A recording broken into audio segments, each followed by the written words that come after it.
Good morning. I'm Dean Bob Orr, Dean of the School of Public Policy. It's a great pleasure to have you all here today.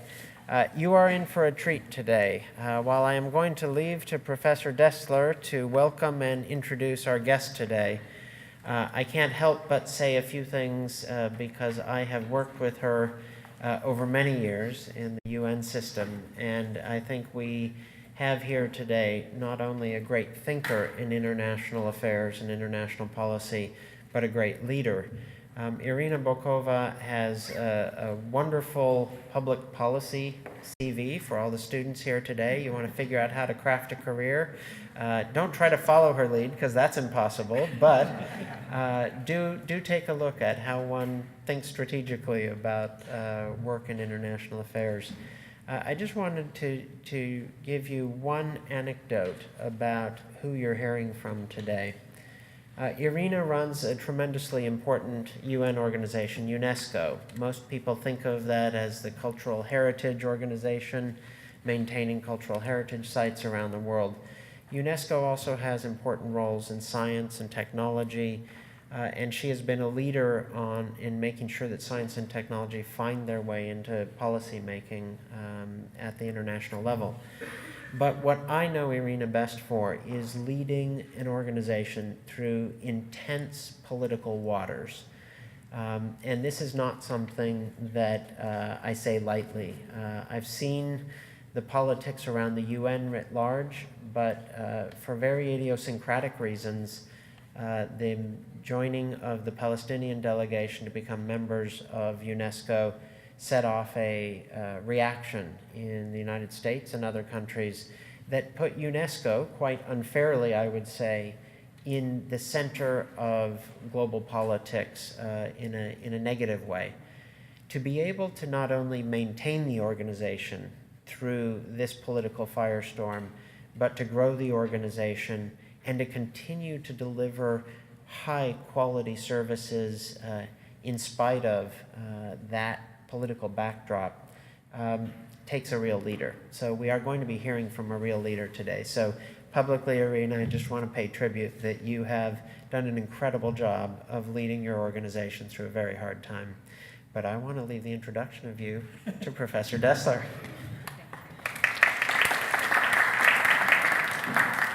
Well, I won't try to compete with that but I will be more personal. Thank you, Bob. And when I joined our school faculty way back in 1987, some of you were not on the planet yet, I ran a fellows program, which we brought mid-career people from around the world to come to Washington and to learn about foreign policy making, insofar as we could teach them about it, because it was kind of confusing to us too. The so-called Iron Curtain was still in place. In our first year, beginning in January 1988, we had included with some trepidation a fellow from the Foreign Service of Bulgaria. And trepidation because we weren't sure whether, there were some people who thought, well, maybe we get harder to get government meetings, but I said, let's do that. So a gentleman named Vladimir Pavlov, who was a good fellow, and he was a good contributor. The next year, of course, we thought, well, we'll spread it around. And then we got this application from a woman named Irina Bokova, and we looked at it. Yeah, this was pretty good. And we asked Vladimir, and he said, well, you have to accept her. She's much better than I am. And so we did. And we've never regretted it. Not just because of all she has done since she left the University of Maryland, but because she was such a wonderful presence in our program at the time. And so certainly I would not have quite dreamed she would do all that she's done since then. There was certainly a lot of evidence that she would do very well in the world. She was here half a year before the Soviet bloc imploded, which was a very interesting time. Then she ascended to become a member of Bulgarian Parliament, Minister of Foreign Affairs, and Ambassador to France, among her many posts. In September 2009, she was elected Director General of the United Nations Educational, Scientific, and Cultural Organization, to use the full title, beating out 8 other candidates in 5 rounds of balloting. She's now in her 2nd term there, and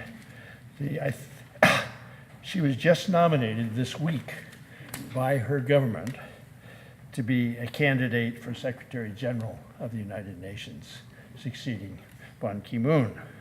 And by some reports, she is considered a serious candidate for the position. So it is just a wonderful pleasure to introduce and welcome you, Irina.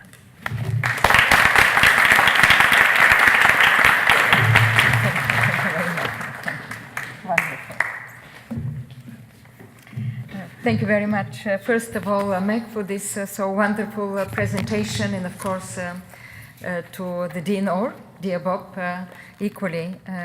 It's very kind of you. And I would very much would like to say that being here after so many years, of course, is very emotional. You have grown. There is a new building. We were quite more modest at that time. But I think I had the enormous privilege of being here at the time of a great change. And 1989 indeed was the year of the fall of the Berlin Wall.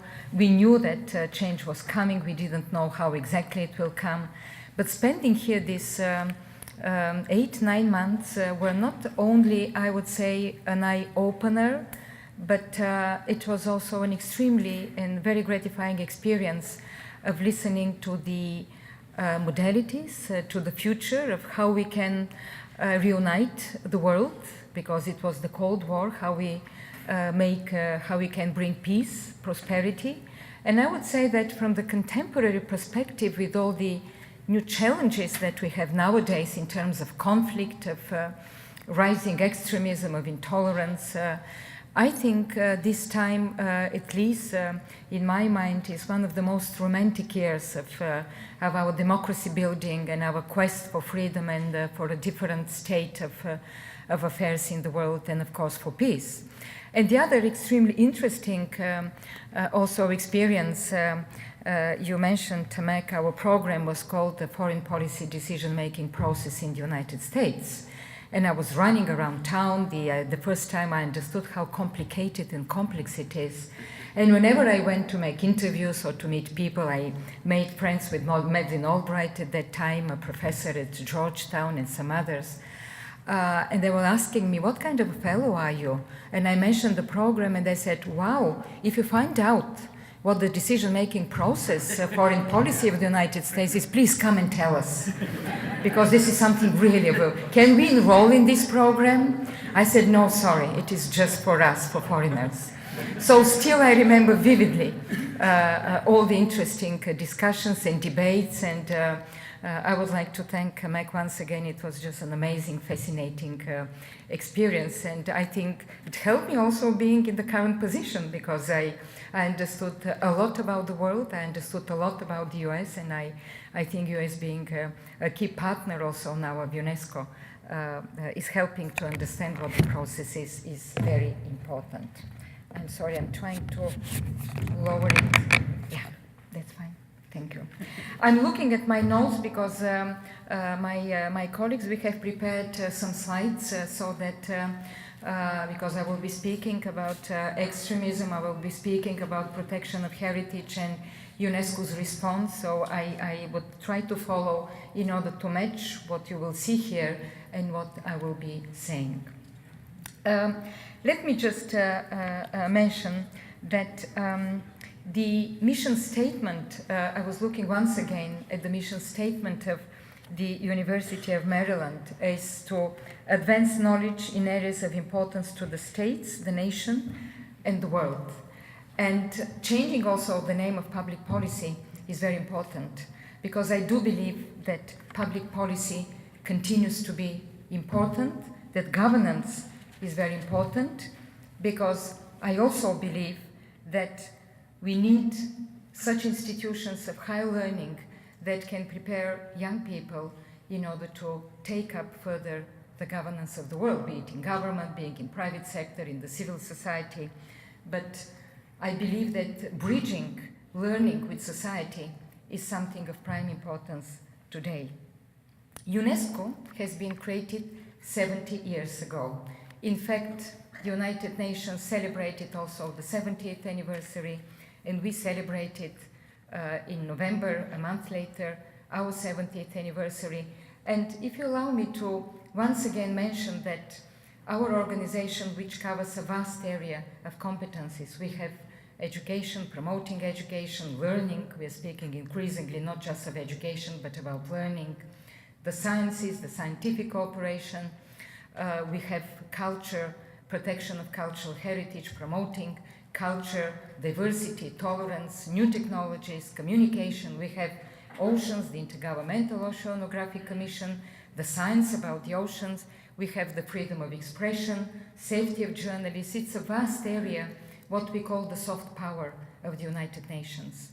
And looking at the beginning of how UNESCO was conceived, if you read our constitution is among the most poetic documents that the United Nations have created. It was the basis for the Universal Declaration of Human Rights. It is said in our constitution that since wars begins in the minds of men, now we say of course women, those time men, it is in the minds of men that the defenses of peace should be constructed. I think it's so important today. And also that only economic and financial considerations cannot bring peace and stability and development, but we need also the moral and intellectual solidarity of humanity. I think these are maybe forgotten a little bit lines, but they are so relevant today with all the challenges that we have, be it with conflict, with the nation building of institutions, of educating children, of using science for the benefit of tackling the challenges of climate change or sustainable development, or extremism and youth radicalization that unfortunately we see increasing in many societies in the world. So that is why UNESCO and what we say the human rights-based approach, the soft power of UNESCO is so important all across, I would say, the United Nations. And we know that speaking about extremism and events in the Middle East, the destruction of heritage, the persecution of minorities that I would like to focus today during this speech, we consider that this is not just an awful and a totally unacceptable approach nowadays in the 21st century, but also we think that this runs counter some of the basic values that the United Nations stands for. Recently, because we are cooperating in a very, very extraordinary manner with the Holocaust Memorial here in Washington, UNESCO holds the only such Holocaust education program within the United Nations. We link it also to genocides, to prevention of genocides and persecution of people on the basis of their religious, cultural or ethnic grounds. And we are seeing also that the destruction of heritage is becoming more and more a security issue. We have seen that destruction in the archaeological site of Palmyra. We have seen many of these sites in Nineveh have been bulldozed. We have seen Hatra, we have seen Nimrud, the bombing, the looting of these sites in order to illicitly then traffic, then gain some funds, some resources to finance terrorism and criminal activities. Accompanying these horrible events that we have seen around the heritage sites, we are seeing also globally more and more I would say, a global struggle for hearts and minds of young people, which I believe are linked to abducting of girls, of destruction of schools, of preventing kids to go to schools, of universities being bombed, journalists being killed, and kind of imposing a very narrow sectarian, manipulating some religious feelings among people. And I believe nowadays we need a new approach of diplomacy. We need a renewed efforts on the part of the international community, including the United Nations to fight extremism and to counter terrorism, because they're very tightly linked. And just recently, the Secretary General of the United Nations, Mr. Ban Ki-moon, a great leader of the United Nations, has submitted a new strategy of the United Nations, of counter-terrorist strategy, where we have contributed also on our side, not only with what we are doing to prevent looting, financing of extremism, but also in terms of education and prevention, how through education we can prevent young people from being radicalized. We have seen the power of heritage and of culture, because we know that culture has been very often in history victim of war as collateral damage. We have seen in many instances. But direct targeting, looting, I would say, the recent conflicts, we have seen something new emerging. And I'm talking about the Southeast Europe, the Balkan Wars, the region that I come from, when some of the symbols of living together, like the old bridge of Mostar, were bombed for no strategic reason. They were just bombed to stop, I would say, to pass a message to the local communities that they do not have anything in common, that they do not have bridges among themselves. And this is why UNESCO rebuilt the bridge of Mostar in order to convey a different message, the message of living together. And this was probably the second time when a restored, reconstructed object, you know, the World Heritage is about authenticity. It was the second time after the old time of Warsaw, destroyed by the Nazis during the war, and then reconstructed and inscribed on the World Heritage, that we once again included the Bridge of Mostar. And last year I went there, we celebrated the 10th anniversary of its inscription on the World Heritage. We all remember the destruction of the Bamiyan Buddhas in Afghanistan by the Taliban in 2001. And we thought at that time that it was an aberration, that it was so terrible, so shocking, that it will never happen again. But unfortunately, we see this increasingly happening.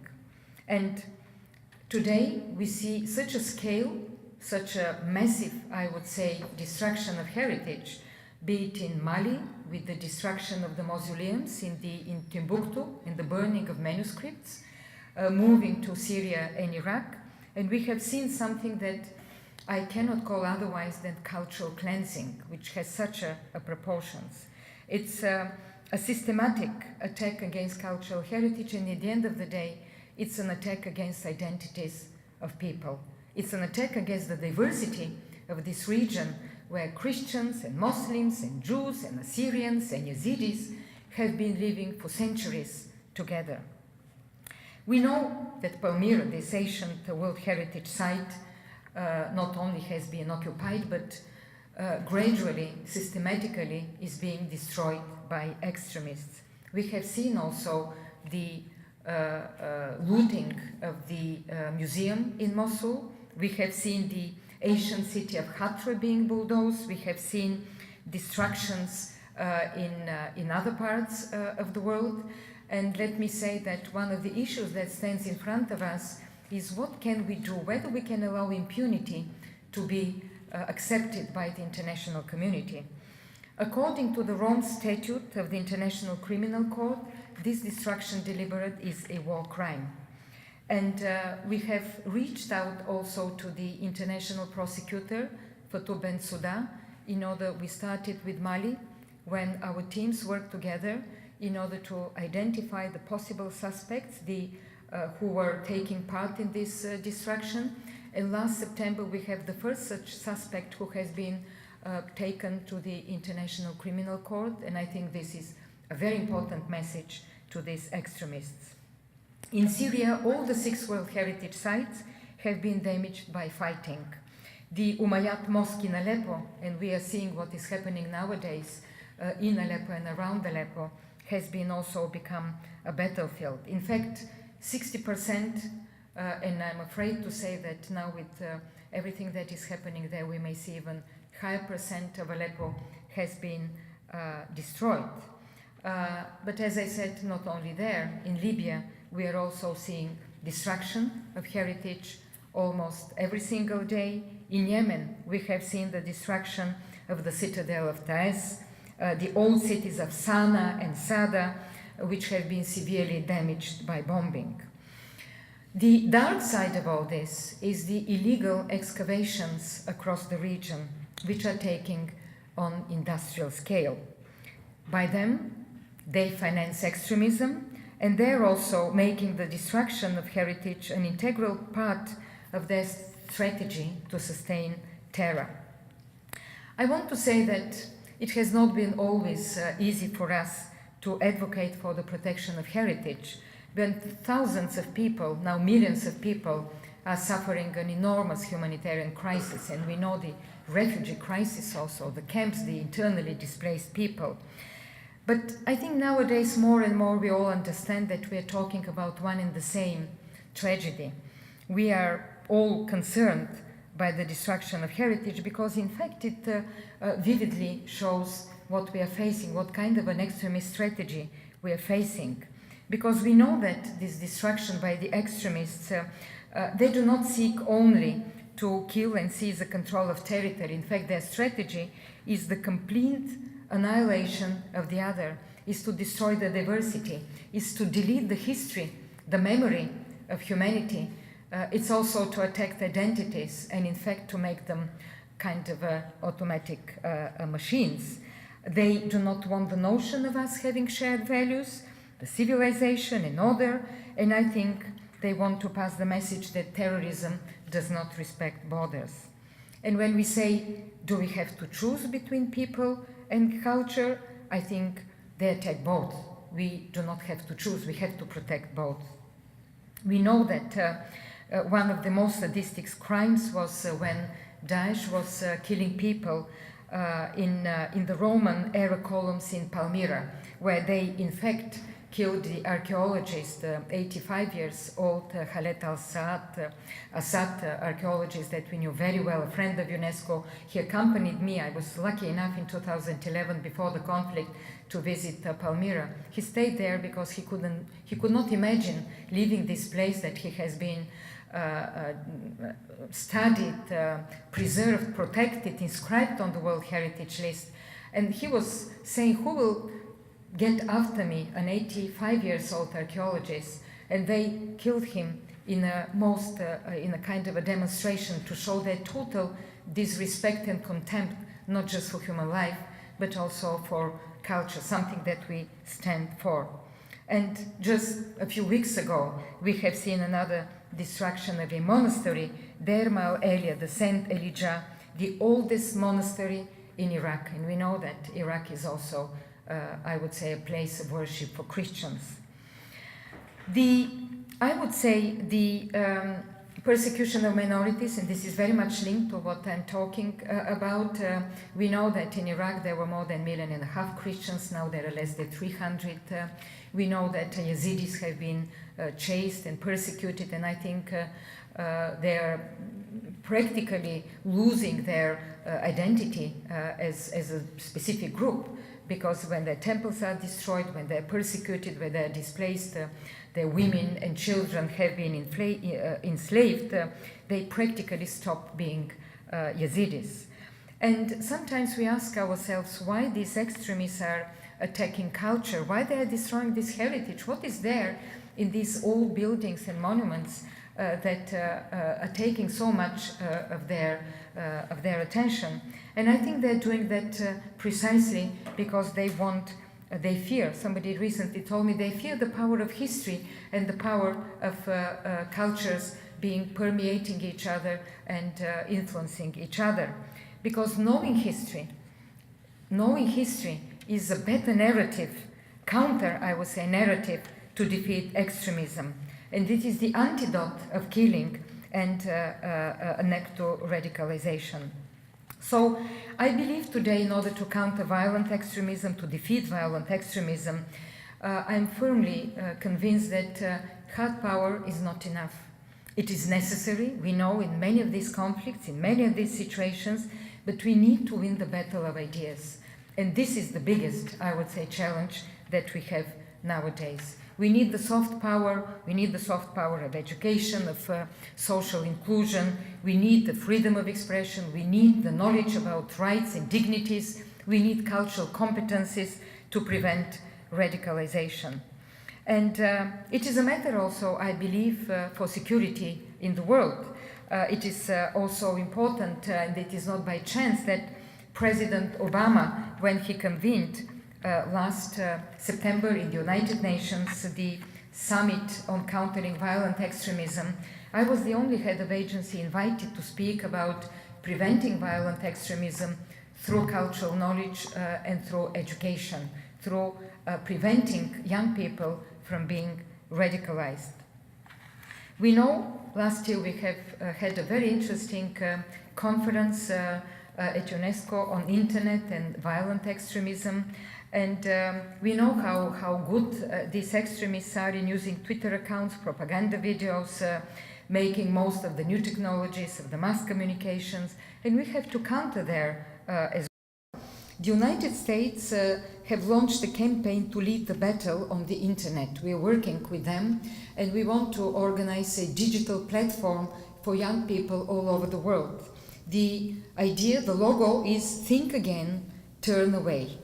I think these efforts will be to scale up to the magnitude of the challenge that we are facing today. We know that there are more than 30,000, it is in the report of the Secretary General, more than 30,000 foreign fighters in Syria, in Iraq, in Afghanistan, in Libya, in Yemen. The number of foreign fighters have increased by 70% just in the last year, in 2015, and some 60,000 Twitter accounts support Daesh. Some of them were closed recently by Twitter, with an average of 1,000 followers each. They're sending 90 messages every single minute. And this campaign is of very high quality. It's multilingual, it's well targeted, it draws on popular video games and music videos. So we have to respond to all this with a counter narrative. We have to build broader coalitions. We have to connect the dots between the humanitarian, the security, the cultural dimension. This is what we are doing with the Security Council, working on countering and stopping the illicit trafficking of objects of art, of archaeology, the blood antiquities, as we call them. And also we have to hold the disintegration of Iraq, Syrian identity, working with young people in order to bring them self-confidence and cultural competencies.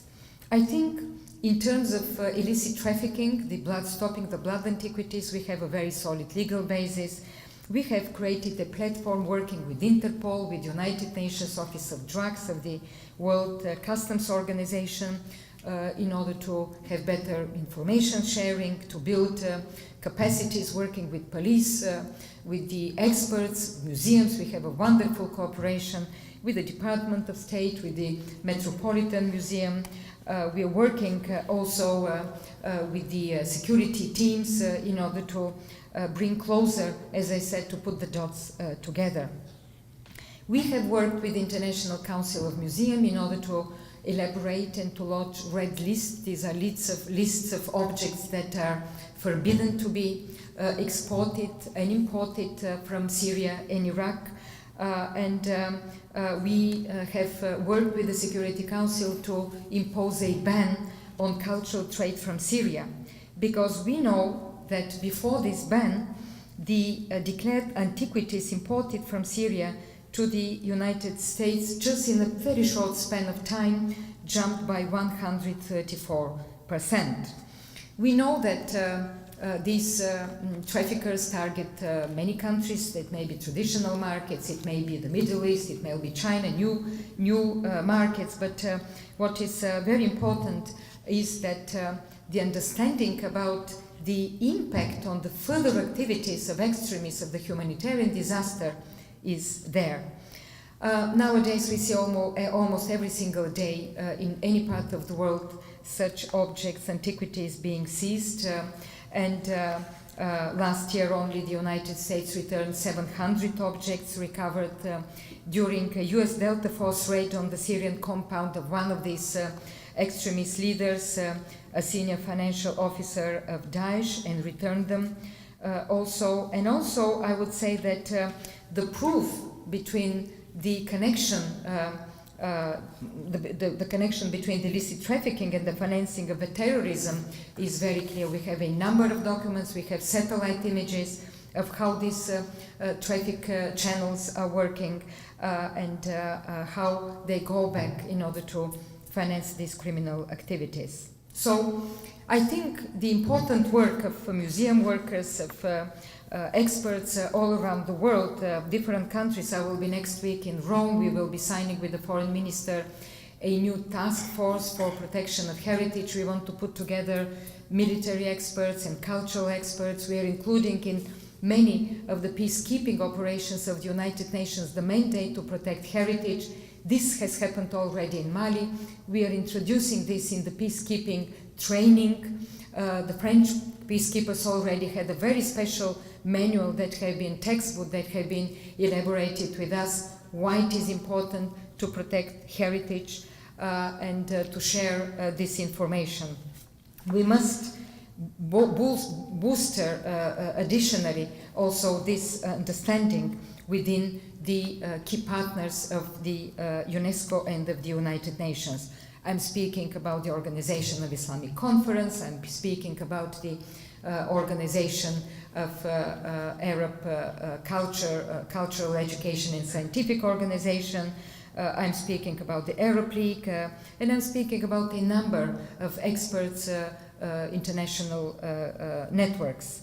We have launched during the World Heritage Committee, the last, a launch broad coalition between all partners, and also I have launched a network, a social network campaign, Unite for Heritage. I launched this when I went to the University of Baghdad. I visited Iraq twice this last year, and when I went to the University of Baghdad, we launched a social network campaign with young people, Unite for Heritage. And I think it's an incredible success nowadays because more and more young people, I've launched it then in Beirut, I launched it in Cairo in front of the Islamic Museum, destroyed once again, bombed by these extremists. I think it's very important because to say that diversity is dangerous, I think is one of the worst, I would say, narratives that we want to see nowadays in the world. We have to respond stronger by dialogue among cultures, by respecting different cultures. We have to instill into the young people the importance of diversity and respect for the others. We have a lot of programs to teach human rights, to teach diversity, to teach respect for all, because we know that in the world there is no pure culture. Cultures permeate and influence each other, and cultural diversity is a strength and not a weakness. And I remember when I went to Tunisia, to Tunis, the attacked Museum Bordeaux. Last year there was another attack by extremists there, and I went to visit a school, and one girl was asking me, and Tunisia is so rich in Roman mosaics, probably one of the most beautiful Roman mosaics are not in Italy nowadays. They're on the other side of the Mediterranean. They're in Libya, they're in Tunisia. And one girl asked me, why do you tell us that we have to protect a culture that does not belong to us? We are not linked to this culture.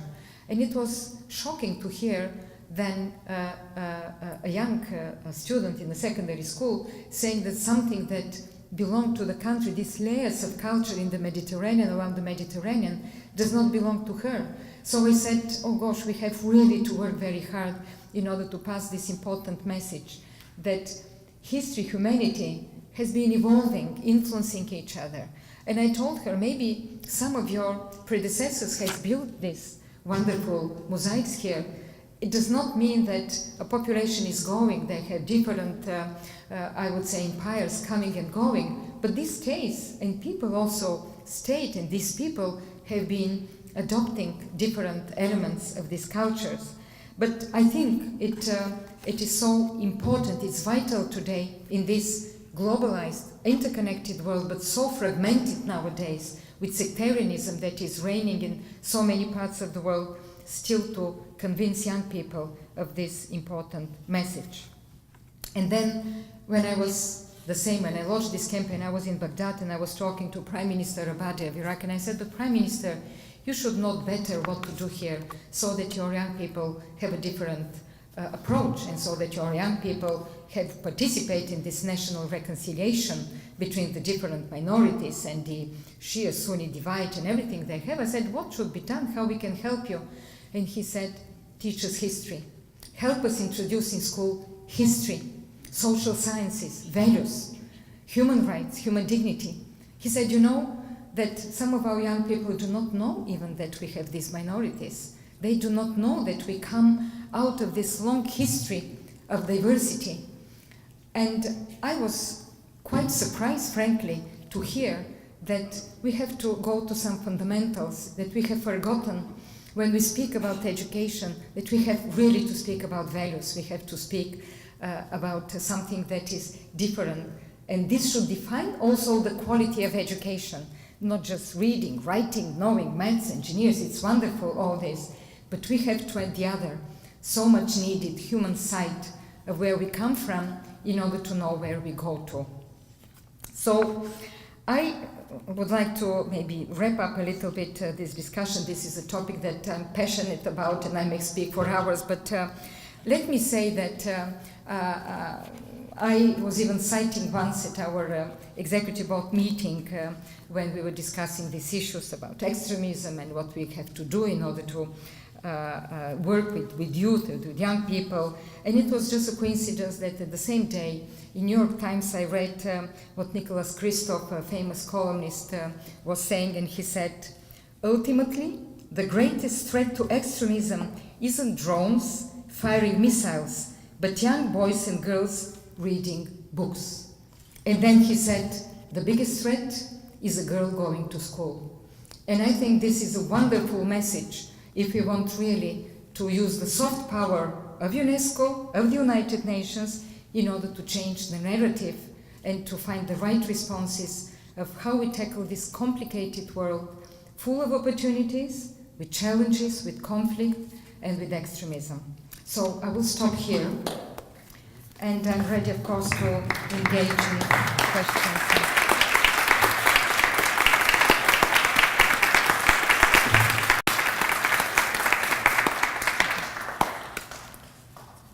Irina, the evidence suggests that people appreciated your talk.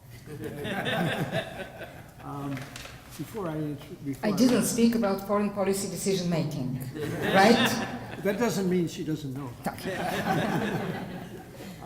Before I recognize people, then maybe I'll recognize the first questioner, then you can just do the rest. So I want to recognize Stephen Stern, our friend, son of Saul Stern, who's requested made it possible for us to have this and other programs as part of the Saul Stern program. I'm sorry. I just want to recognize Stephen Stern, Saul Stern's son, who has been a major support of the program, and his father, Saul, essentially created the program with a generous contribution to the School of Public Policy. Now I will recognize... I'll take the first question. Okay, you take the first question, and then I will give up the microphone, and Irina, you can take it from there. You framed this with people and culture, the false dichotomy of people or culture, and then you spoke at the end of diversity and reaching down to understanding with people and communities, their share and the heritage that is there.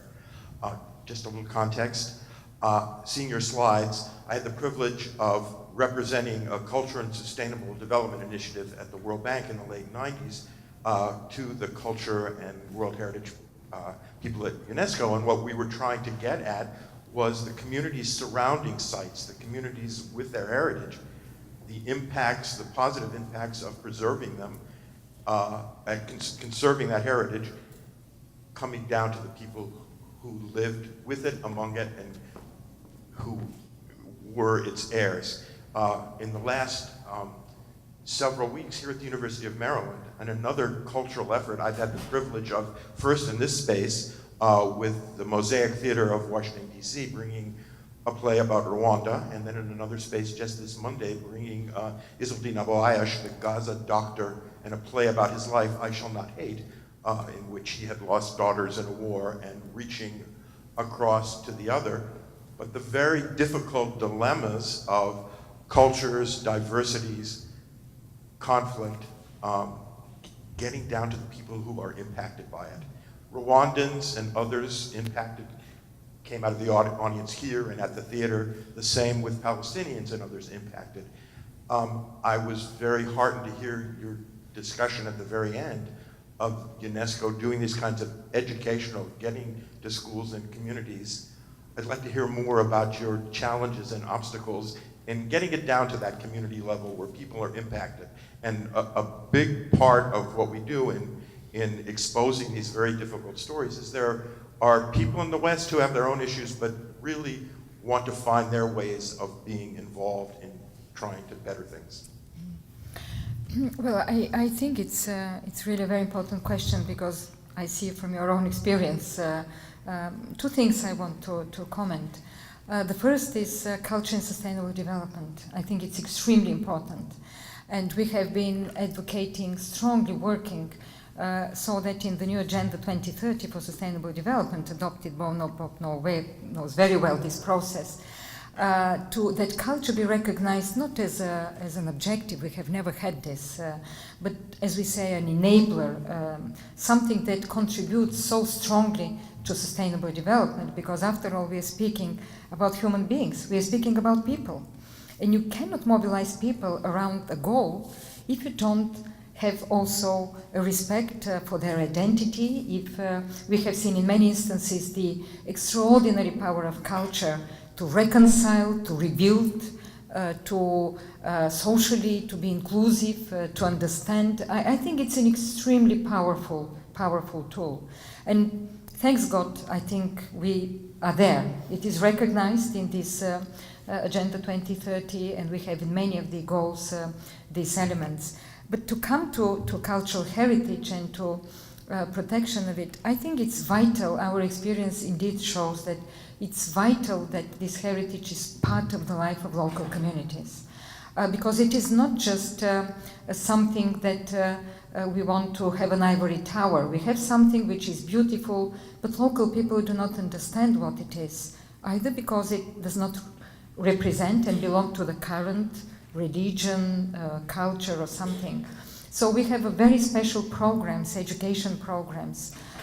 We have some tools like heritage in local hands, in young hands, tools particularly involve children and young people about understanding the culture. When we celebrated 3 years ago already, the 40th anniversary of the World Heritage Center, the whole year the motto was cultural heritage and local communities, because this is vital. And even now in conflict, we see it. In Libya, for example, there were many cases where local people stood against the destruction of heritage because they understood and they were very closely linked to it. When you don't have this, you just see that people are either indifferent or they just did not take action. And on the other hand, I think it is not important just for its protection. We consider heritage is about values, heritage is about message. And this is where also local, so to say, local involvement is so important. Heritage to teach about diversity, about rights, about dignity, and ultimately our World Heritage concept, convention, list is about dialogue among cultures. We are not just listing them because they're beautiful, but the fact that you have a mosque, you have a temple Buddhist, you have Angkor Wat, you have the Red Fort in Delhi, you have the big Chinese wall, you have Machu Picchu. This is, you understand about the others and you respect them. What better dialogue among cultures than the World Heritage? And it has to go to schools and to the young people. Well,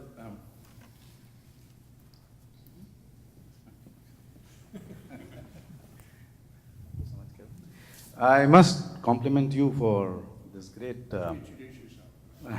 I'm Pradeep Kapoor. I was Ambassador of India in some countries and a diplomat for over 35 years. I was last in Chile, in Santiago, where I met you in 2009, before yes, the elections. I was there, right. You made your rounds before the elections. It was such a pleasure. And I sent you a letter of congratulations after your selection. So thank you for that. But the work which you're doing is just so fundamental and just so important for the current, for the future of the world. I must compliment you. And I'm glad you're taking this message across in such a forceful manner, where people are understanding. Because we had this very big conference which I had coordinated and organized in Santiago in 2012, which was called Connecting World Heritage Sites and Civilizations. So which is very much along the same lines what you've been mentioning. And we had a large number of experts who came in from all these countries and made these beautiful presentations. The Iraqi ambassador showed very beautiful images of some of the sites which I have seen today, not existing any longer. And that's all in a book which we brought out called Connecting World Heritage Sites and Civilizations, which I have the possibility of presenting to you a little later. It's a bilingual publication in English and Spanish. Now, what I want to mention is that, firstly, there are various efforts in the world. There is this World Culture Festival which is coming up in Delhi on March 11, 12, 13th. I don't know whether UNESCO has been associated with that, but they are expecting about 3.5 million people, including thought leaders from all over the world, over 3 days. The Prime Minister of India is giving the inaugural address. The President of India is giving the valedictory. There are a large number of presidents, prime ministers, ministers, culture ministers from all over the world who are going to be coming. So I think your message should be very much there on that platform, because if it's going to reach such a vast gathering of about 3.5 million people, that message will go across in a very profound manner, particularly if it's such a great message that you're conveying. So the people who are doing it are the Art of Living Foundation, and I'll be very happy to put your people in touch with the main organizers, so that even at this stage, if you can adjust your program, I don't know whether it'll be possible, but this is March 11th, 12th and 13th in Delhi. I'll be there for that. So that's one part. The other part which I just want to ask you is that, the aspect about community I mentioned, that is extremely, extremely important. And a lot more effort needs to be put into that. Whether some sort of a format under PPP, public-private partnership, is already being, thought about, worked upon, or whether some more work can be done in that. Because once you bring in the public-private partnership into that, then to get the message across to the community. Because in some countries, for example, in India, we have now the corporate social responsibility. 2% of your net profits are to be given to social work. So the budget is going to be in billions of dollars. So if some of that money comes into this, it's very easy for a company to display that, to put it out for audit that yes, we have used it for this purpose. So in so many countries, such efforts, if they are started, that will be very useful. The other point where I want your feedback is, we are organizing this next conference of the Connecting World Heritage Sites and Civilizations in the University of Maryland. In September, we are still putting together the pieces. We have got some indications of support already, and that will be in September 23rd. So we will request for UNESCO support, because in the first conference, the Valparaiso Declaration, which was launched, was appreciated widely, including by UNESCO. So now we have this other one coming up, and we look forward to receiving your support. But I would appreciate your comments on the aspect of PPP coming into play in a bigger way. Thank you. Well, thank you very much, Ambassador. Thank you for reminding me, 2009, Chile, and that indeed. I think you mentioned this festival, this big gathering. in March, and I think it once again shows how important this is, how important it is for very many different reasons. I would not once again to enumerate them, but you rightfully said that public-private partnerships are nowadays the name of the game. I think the world is moving towards a very different stage, and we have seen this in the United Nations, the Global Compact, and everything that is evolving as a, I would say, global awareness and consciousness. It's so obvious. And I'm always so happy to listen to business leaders like the climate conference recently, and I was in Davos, the World Economic Forum. There were a lot of discussions with the Secretary General and the new advocates for the Sustainable Development Goals, to listen to leaders of CEOs of big companies who is saying, but I'm also a citizen of this world. I care about it. My company cares about it. I think there is a total change of mindset and a convergence, I would say, of ambitions, of ideas, and we have to continue pushing towards this, because this is the only way to solve the problems, including in the protection of heritage. We have many partnerships with high-tech companies on digitalization, on preservation, including with the Google and some of the others, in order to protect, or physically, in some cases, also to protect this heritage. But I think what you said about the diversity is so important nowadays, and I really commend. I didn't know that you're organizing this conference. It's fantastic. Just if you can support and help, we will do with all the conviction of how it is, how much it is important.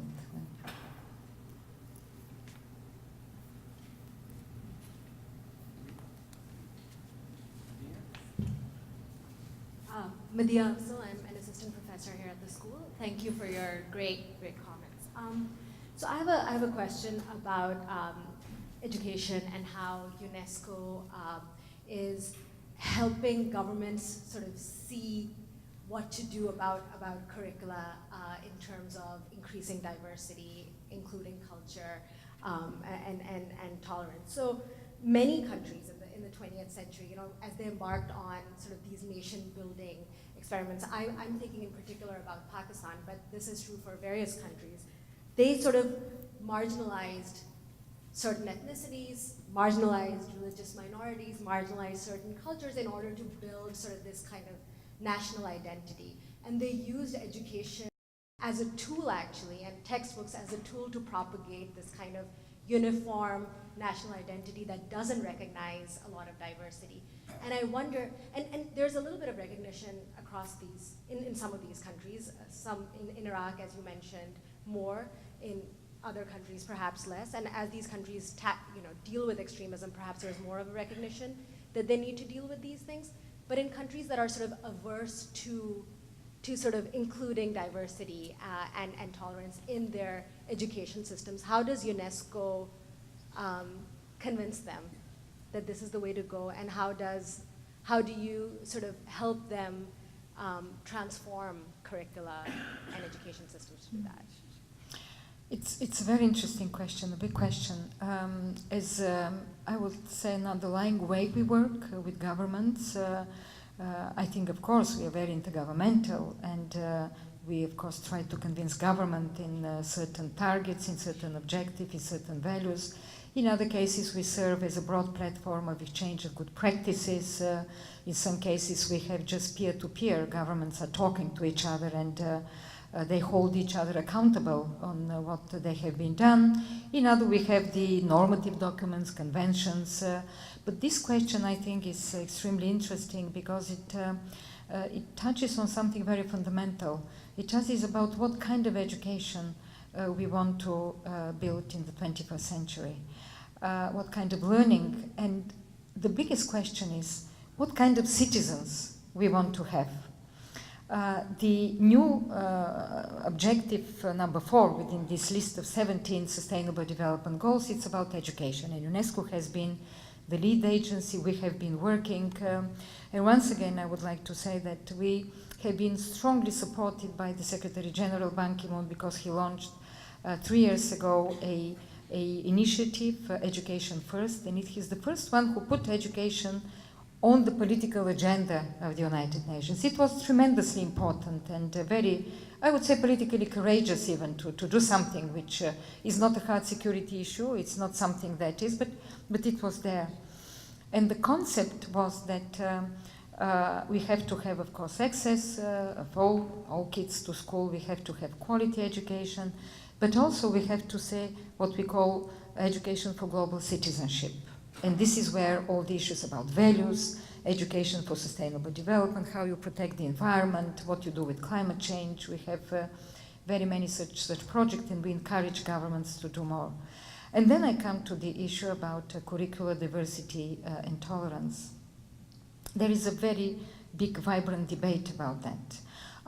This year answer would be, we have a special institute in Geneva, a UNESCO institute, which is dealing with curricula. And they have expertise, working with experts. They're making an assessment of curricula and textbooks in many countries on different issues. On gender, we have been helping many countries eliminate sexist notions from textbooks, very important issue. We are working increasingly on hate speech also in textbooks, not always successful, because sometimes it's about common histories, it's very difficult, but I think it is very much necessary. Sometimes we strongly promote mother tongue education at the primary level, because if a kid goes to school and he hears language that he doesn't understand and he goes back and he cannot, this means that he will be leaving school illiterate. It's complex, it's costly, but many countries are doing that increasingly. Of course, then you go to bilingual or other education. But in order to have inclusiveness, once again to come to your question, and to have tolerance, we think it's vital to have the knowledge about the diversity of a community, of a country. Without that, it won't happen. And to repeat some models which I would say did not bring good results in the 21st century is not. It's tough. Sometimes governments do not accept this because, as you said, they want to, they have their way of building nation state. But you know, nation state is from the 18th century, it's 19th century, we're in the 21st century. It is just not realistic even to do this. It's bound to disaster, in my view. I'm just saying here, I will not go and say to every government, because they will say, oh, she's just, preaching, we want to governments, to be strong, and the states. But this is fundamental if we want nowadays to build inclusive societies. I think unified, okay, fine, but inclusive societies, it's the name of the game. If you have exclusion on the basis of religion, ethnicity or something, you will never have neither peace in a society, no sustainable development, no poverty eradication. So I think inclusiveness is what defines our, I would say, quest to have different education system in learning.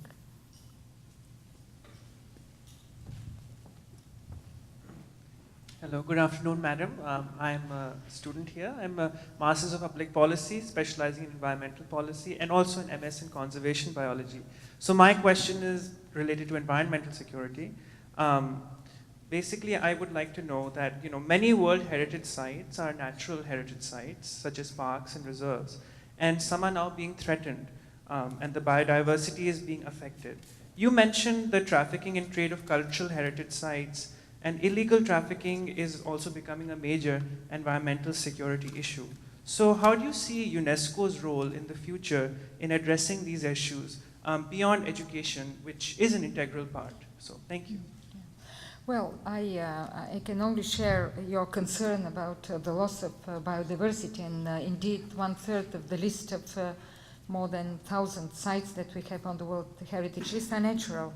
Among them, just to mention a few, to have the, I would say, the magnitude of what is on this is the Great Barrier Reef.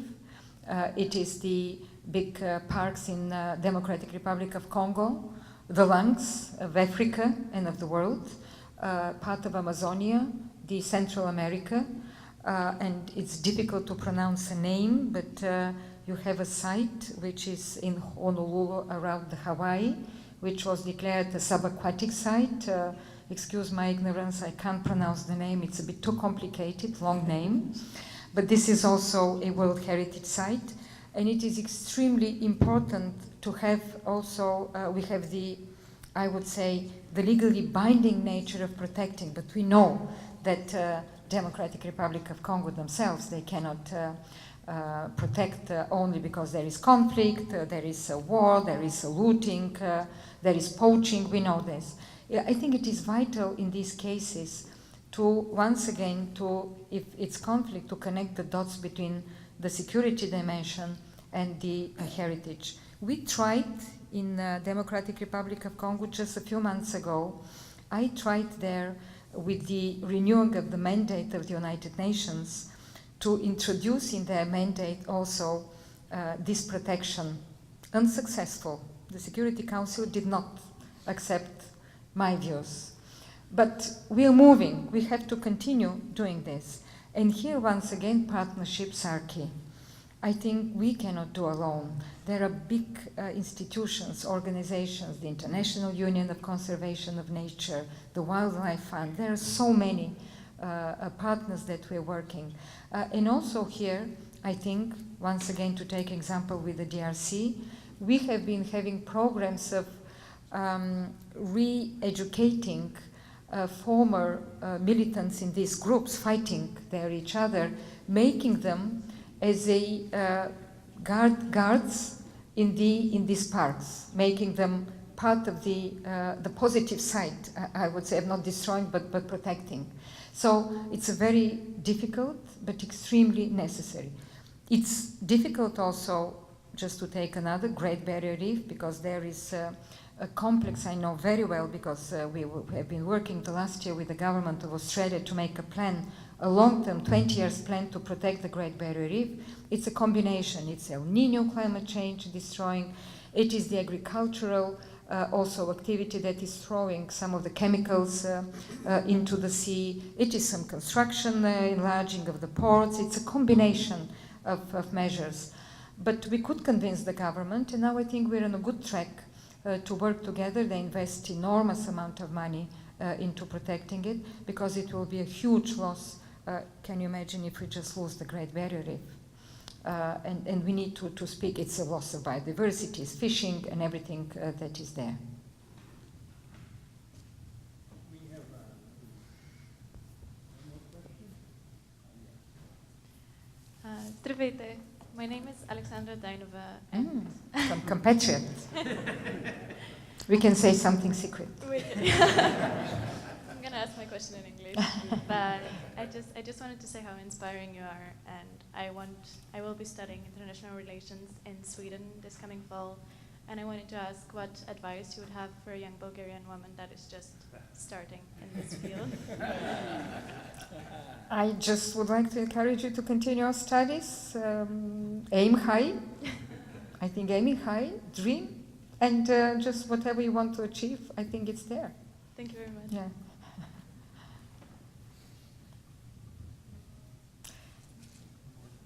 So that's it. We have a little bit of a time problem. I'm glad to be able to read. There is another, maybe the last question. One more. Okay. Manager seems to feel very hurried. We've been listening to this. I mean, I completely believe in what you say. And I've been thinking, what can be done to make it more concrete in the minds of people? What really hurts me is to see how economics comes in it. So when I have seen people go as tourists, let's take an example of Angkor Wat in Cambodia. It's a touristic site, right? How do the locals look at it? It's it brings in money for them. Okay, so there are issues which are closer to people's hearts. That's money, and I wonder whether UNESCO is propagating any case studies where it shows that heritage is not just for identities; it is also beneficial for us in many other ways than just supporting identities. I'm not saying that identities is not important. I'm just saying how to send a message and whether there are such things happening. We have indeed such studies, and as you said, we know usually that inscribing a site on the World Heritage doubles, if not triples, the interest towards the site, which is a good story, because people get acquainted with the culture, with history, and it's good for the local people. It's income, it's business. The problem here is how to balance and to have it on a sustainable basis. We have had many projects, and we're working with the World Tourist Organization. We have a huge program on sustainable tourism, and we have seen some successes. Machu Picchu was one of those because it was almost on the verge of being destroyed by. So with the work of experts, we have set all the necessary ways of visiting, of touching, not touching, building here, there, information centers, parkings, and all this. So it has to be this way, because otherwise many of these sites become victims of their own success. It's good to have income. We think it's wonderful. Recently, the United Kingdom National Commission for UNESCO made a study in a very pragmatic way of, I don't remember what was exactly the name of, what is the value of UK membership in UNESCO, and they made it very conservative. They say we pay 60 million every year to the budget, and we get 60 million pounds, and we get 100 million pounds. And half of it was because of the World Heritage, because of the businesses around, because of the visits. There was a lot about biosphere reserves, because we have also biosphere reserves, geoparks, and all this. UNESCO chairs, centers, projects, and all this. It's wonderful to have these jobs and businesses, but they should not destroy the heritage. So here is the fine line of how to protect, and the local people should know that their interest is in long term. It is not just today, but it is a long-term development.